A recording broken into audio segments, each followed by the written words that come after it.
We recommend listening to the CW Pod with a glass of Steeple Ridge Bourbon. Grown, distilled, well-rested, and bottled in Erling, Iowa. Now from the Channel Seed Studios, this is the CW Pod, fueled by Steeple Ridge.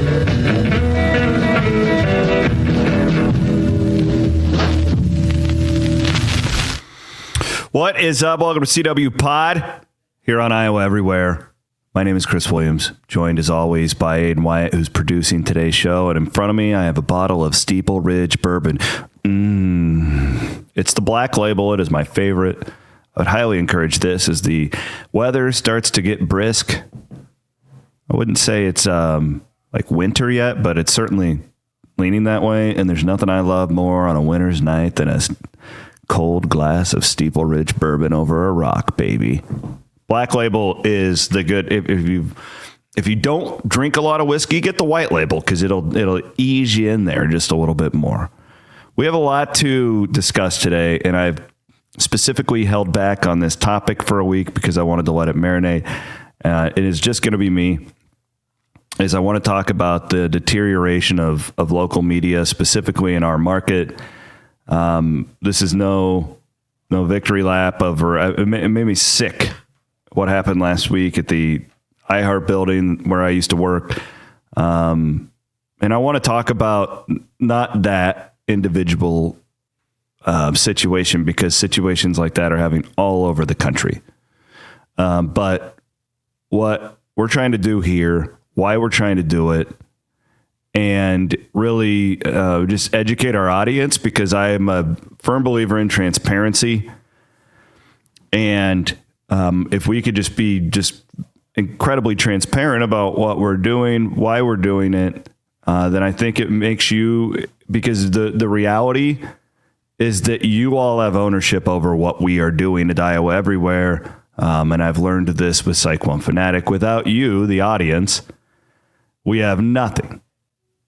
And I want to explain why that's different with a locally owned company like what we do compared to others. And so that's what a little bit of a TED Talk today, I think, is what this is. It's not going to be for everyone. If you're not interested in this business stuff, if you're not interested in media, that's okay. But I still hope you listen. If you're a fan of Iowa Everywhere, if you're a fan of just living in the state of Iowa and you want what's best for our state in the future, I hope you give it a listen. And I would encourage you to leave me comments, shoot me some tweets at Chris M. Williams at Iowa Everywhere on Twitter. You can email me, Chris M. Williams at cyclonefanatic.com if you would like, because I want feedback. We're trying to do some good stuff here. This is not an easy industry. If independent digital journalism was easy, there'd be a lot more people doing it. It's not. But I'm lucky to have life experience where I've taken it on the chin a lot over the last 20 years or so. I've learned a lot based on my experiences, and that's where we are today. Before we get into that, I want to promote our friends at the Iowa Wild. Big doubleheader weekend coming up. They've got their Hockey Fights Cancer Night on Friday versus the Texas Stars. $2 beer night, $3 off Fireball drink special. Oh, hell yeah. They need to have some Steeple Ridge, but maybe we can work on that for next year. November 16th is their Veterans Appreciation Night. At 6 o'clock, the puck drops, and they will be wearing specialty jerseys. That's coming up on the 16th. 2-for-1 Confluence beers. Love that. All right.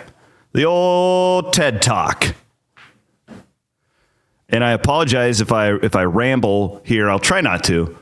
Do not mistake my passion for anything else. I am incredibly passionate about local media. And I think I want to get to why or where I came from in this industry to show you why I am here where I am. There's nothing that I was like born with that made me passionate about this. So I'm in college in the mid 2000s. Up at Iowa State, and really a great time, in my opinion, to be in journalism school because we are just at the start of the deterioration of the newspaper industry at that point. It really hadn't hit yet, because in that time, let's go to 2004, 2005. The classified ads were still funding the newspapers. Everybody still subscribed to the newspaper, but there were these fan sites that were creeping up. Rivals.com was the cat daddy back then. My first job in media was for Scout.com, which is now 247. It's been rebranded a bunch of different times, but I worked for Scout.com. I got that job covering Iowa State. I didn't earn it. I didn't deserve it, but I got it when I was a sophomore because I was just crazy motivated, and all I did was work instead of probably should have been studying. But I was just very passionate about the internet. I didn't ever want to work for a newspaper. I was more interested in, oh man, this other new thing feels like that's got a future. Like these bloggers, these message boards. It was really fascinating to me, really interesting to me. So I never really pursued, because I'm a writer at my core. I don't do much of it anymore, but it's still really ultimately my passion. I love writing. I love sport. I love great sports writing. I love The Athletic. I think The Athletic is the best thing in sports media today. So I'm at Scout.com, where I'm working for a locally owned group, but it's still like you're part of this network that was national. But at the time, Scout.com was still like locally owned, just on a national level. It was a nationally owned network, but they hadn't been bought out by any big corporations at that point. So I did that for a couple years. It was never like, our site was fine, but it was never going to be a deal where I could make a respectable living on at all. I interned with Murph and Andy at Channel 13. I quickly realized that I didn't want to do that. I didn't enjoy it. I don't want to sit at edit bay. I have a lot of respect for local TV people, the amount of behind the scenes work that goes into that. And I was too lazy. I didn't want to be there until 11 o'clock at night. I would rather get up at 5 a.m. and write, or be up. It wasn't for me. And I'm so glad I did that internship, because I realized I don't want to be on local TV, and I didn't want to be a newspaper guy, and I didn't really have any options. So I went back home and I worked for an incredible company, an incredible locally owned company, where I learned the business of all this. It was KMA Radio. An iconic heritage radio station on the western side of our state. It serves northwest Missouri, southeast Nebraska, and pretty much all of western Iowa, and it's still there, locally owned today. And what I saw when I was there was the amount of money that could be made if something was locally owned. We had about 20 employees, I would say. Everybody was paid more than they were probably worth in that area of the state. Everybody was happy. There was a profit sharing plan. We had great benefits, and it was a great experience. In fact, I probably still would be there if I had not been engaged to my wife, who was in vet school at Iowa State at the time, and I wanted to get back up closer to her. We'll get into that in a minute. But I learned at that point, right? I guess what I'm saying is, I want you guys to realize I had never worked for a big media entity. So to me, I didn't even know half of this stuff happened until I started working with Ross Peterson and Keith and Andy and Andrew Downs and all those guys at iHeart Media in 2015. It was a side gig for me. I was never a full-time employee there, but doing the Fanatic show on Afternoon Drive at KXNO, which was an amazing experience. I'm so grateful for those years sitting beside Ross. I feel like I was blessed to be beside him during the pandemic and during the George Floyd stuff, where we had some incredible conversations. Some of my favorite work that we did together was during that time. And because Ross and I think very differently. He's from East Side Des Moines. I'm from the Sticks in Southwest Iowa. We did really good work, I thought.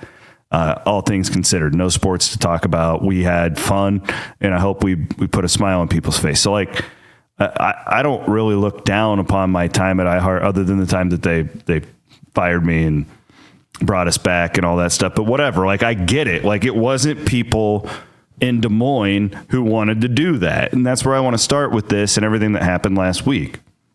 Because I know I have detractors out there, because I hear about it. and they'll say, well, Williams, there's local people who are your friends who are working really hard in these buildings to serve their communities. And my response is, you are 100% correct, and this isn't about them.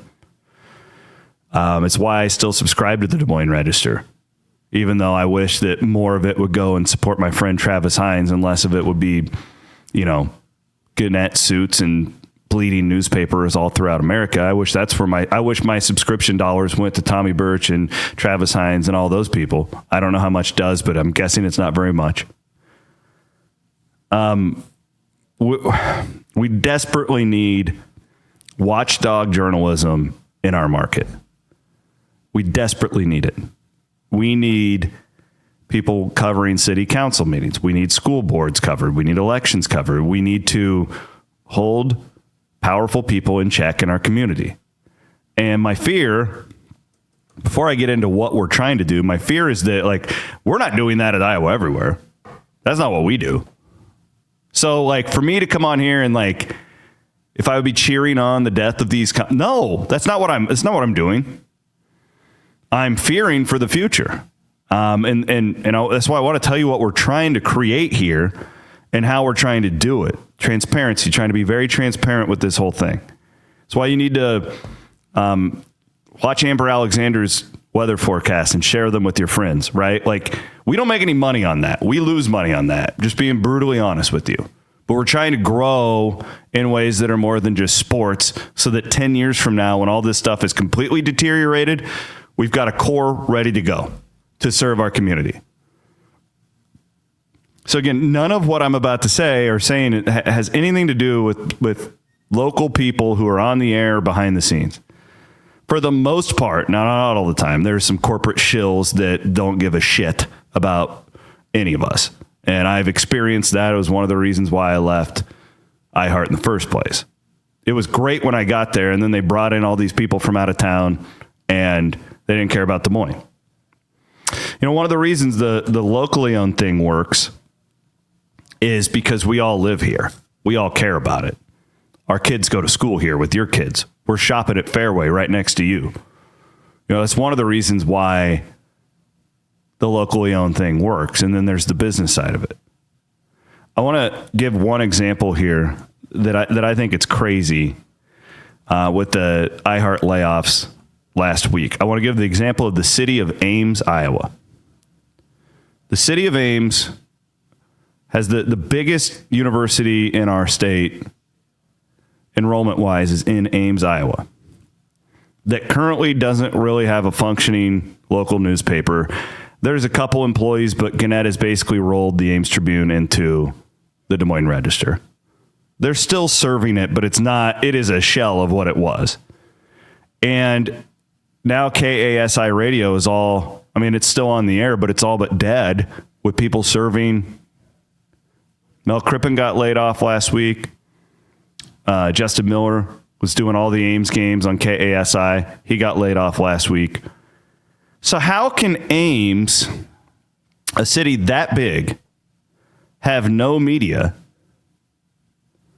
for the most part? But KMA Radio in Shenandoah, Iowa is still thriving. Can you explain that to me? I'll tell you why.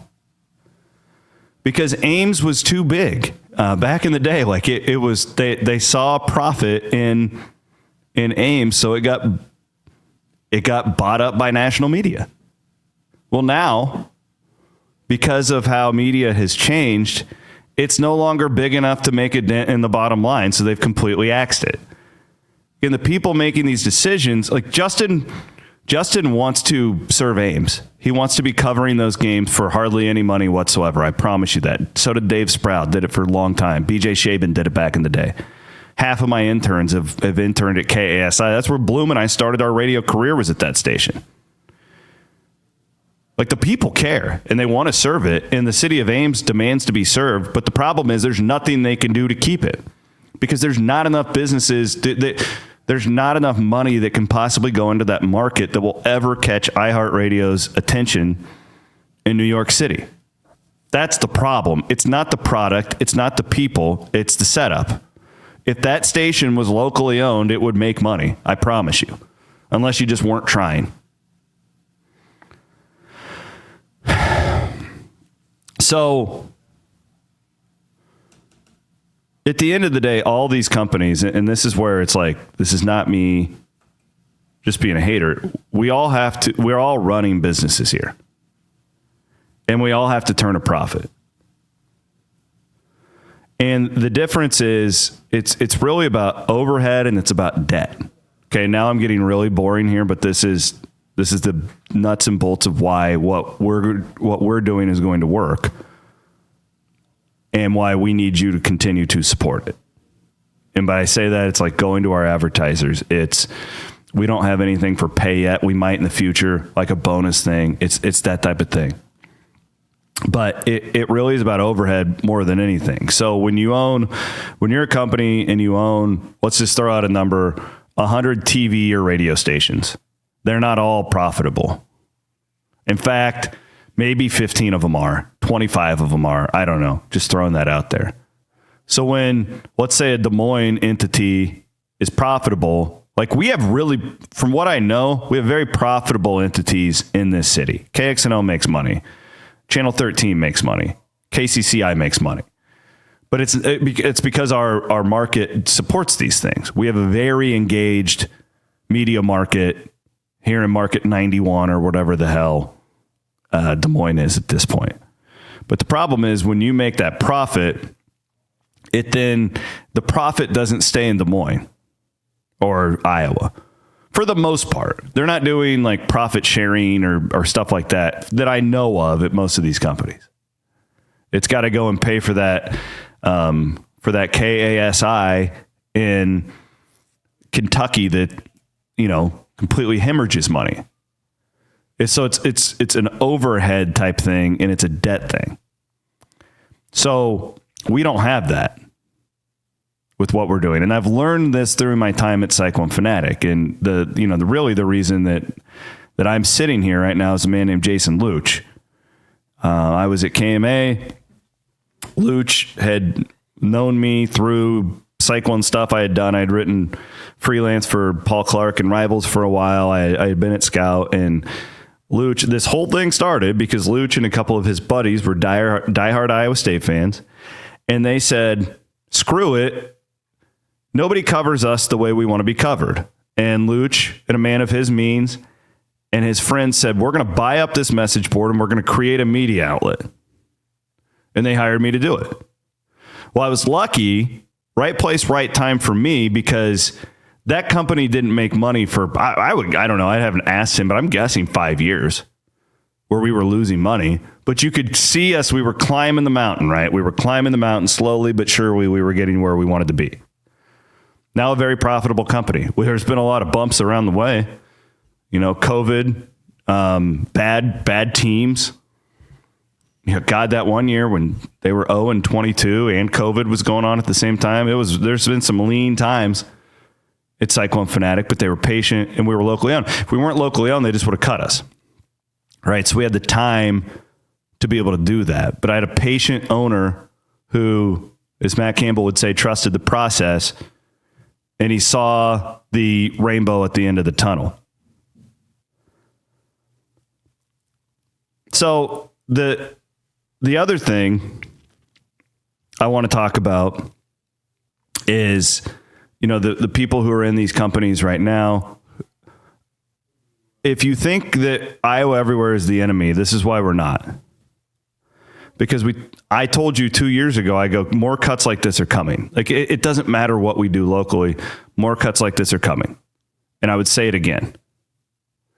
Probably not the last time the carnage we saw last week. And again, it made me sick. It didn't make me happy at all. There wasn't a happy bone in my body. I was like in tears for my friend Ross Peterson. I'd do anything for him. Hardest working guy. 20 years he gave to that company. He got fired twice. Both times was read a corporate script. The first time he was walked out of the building unceremoniously by a shill who got fired a couple months later. It's about people, man. I'm not the enemy. We're not trying to hurt you. We're trying to have something here when that's gone. And every step we make is not perfect. We are learning. We had a long meeting with me and Keith and Andy and Hassel. We're learning YouTube algorithms by the day. I don't freaking know. We're trying. This is why we want your feedback. This is like the fans, the listeners, the contributors. You all have ownership in this. The state of Iowa has ownership in this. The problem is we are not big enough. It's the same thing as conference realignment. And Iowa's lucky that it was always in the Big Ten, right? Because if not, you would have had the same problem Iowa State did, because it goes off of television eyeballs and, how many people are watching your games and all that stuff. We just don't have a big enough population to turn a big enough of a profit for the conglomerates to care long term.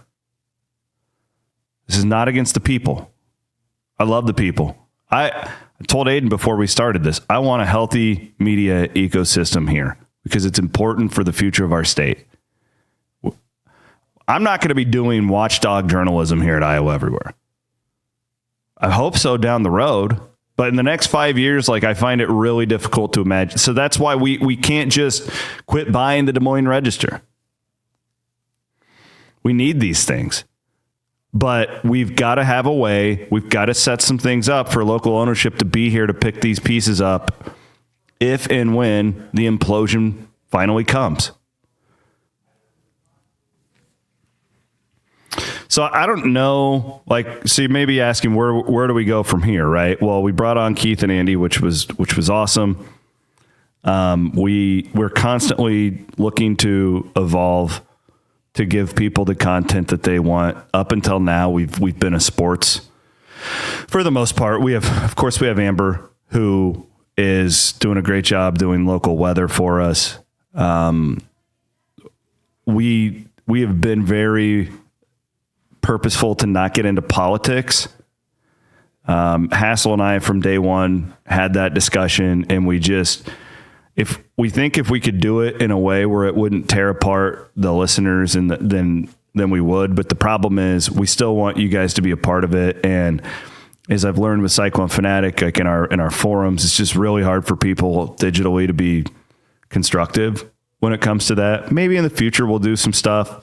It will not be me and Chris. I can promise you that. We'll have other people much smarter than us doing that.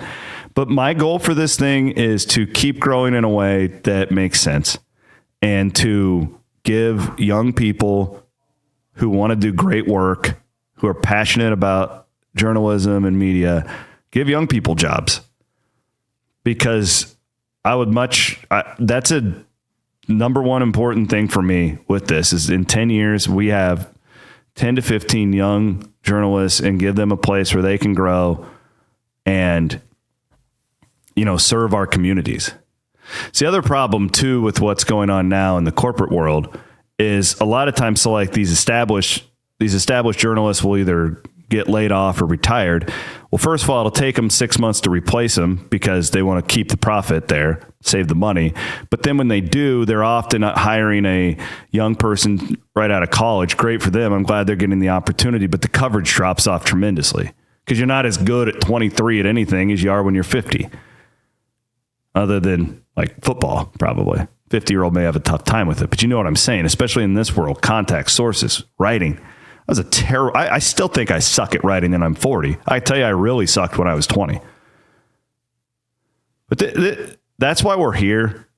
We are really trying to do something positive. It amazes me when it comes back to me about how certain people still think that what we're doing is wrong, that we're the enemy trying to take jobs. No, it's not. We're doing this for the future of the state of Iowa. And every decision we make is not going to be right.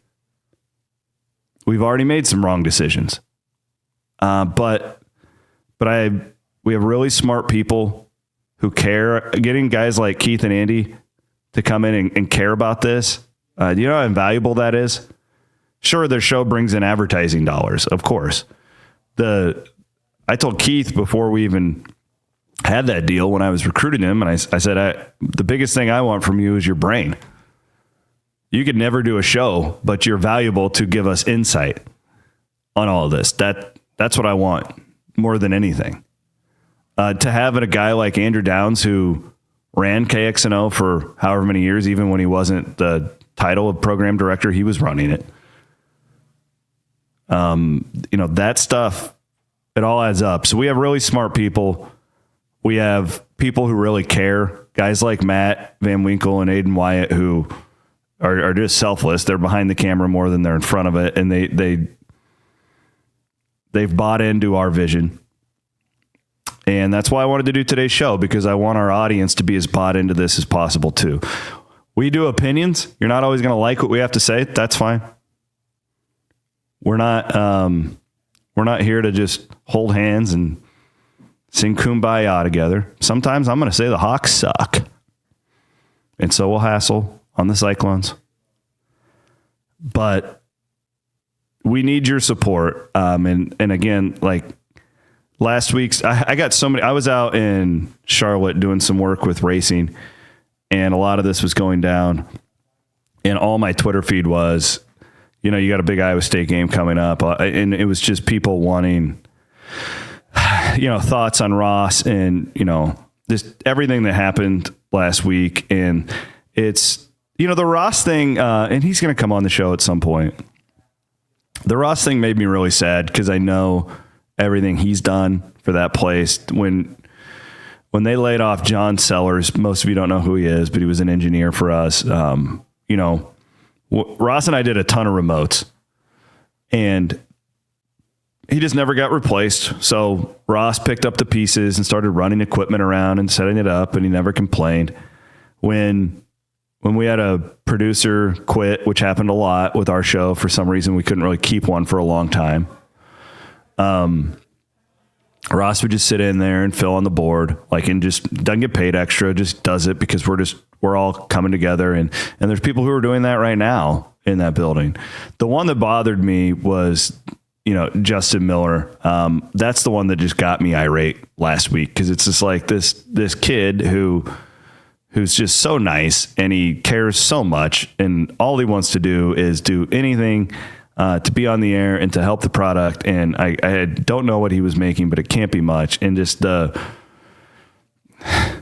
just cutting everyone, and my guy Mel Crippen, one of my first mentors in this business, lost his part-time gig last week. He had already retired. He came back to help them out up there in Ames for 3 months, and then they kicked him out the door after they begged him to come back. It's like, it's got to be about people at some point.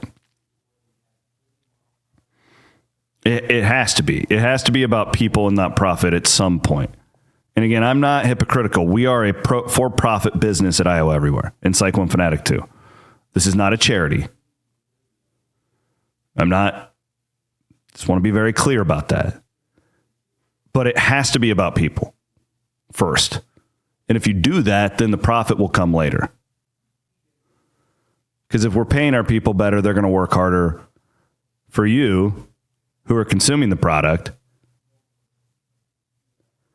And then you're going to like it more, and you're going to tell your friends, and then you're going to go, oh, I'm going to go to Freedom Tire and get my oil changed. And I'm going to go to the Iowa Wild game this week just because they told me to. It's like Cyclone Fanatic, habit forming. I've been doing it for 20 years. You get what I'm saying? Iowa Everywhere.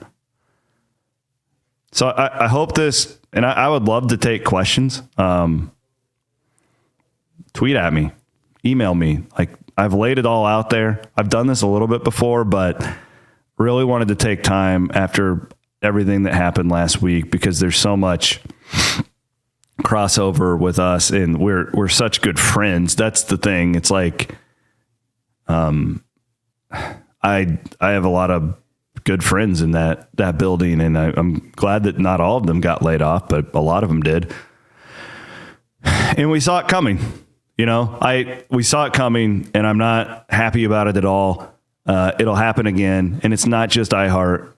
This is not a war on iHeart type thing. This is just everywhere. And we again, the moral of this, we've got to figure out a way to have the pieces here for our state when it's all done. And I'm hopeful that, local TV, it feels like, is in a little better spot financially. I don't know as much about that industry because it's the one that I've never worked in. It feels like the Gannett stuff will keep happening, but I'm hopeful that I don't know really how much else they can cut in Des Moines and still have a working paper. And at some point, I'm hopeful what will happen. This isn't all doom and gloom. What I'm hopeful will happen is at some point, Gannett will just put the register up for sale. Or KXNO is for sale, or WHO radio is for sale. I don't know how all that works. Again, I am not smart enough. But then some local people then can come in and we can serve our community.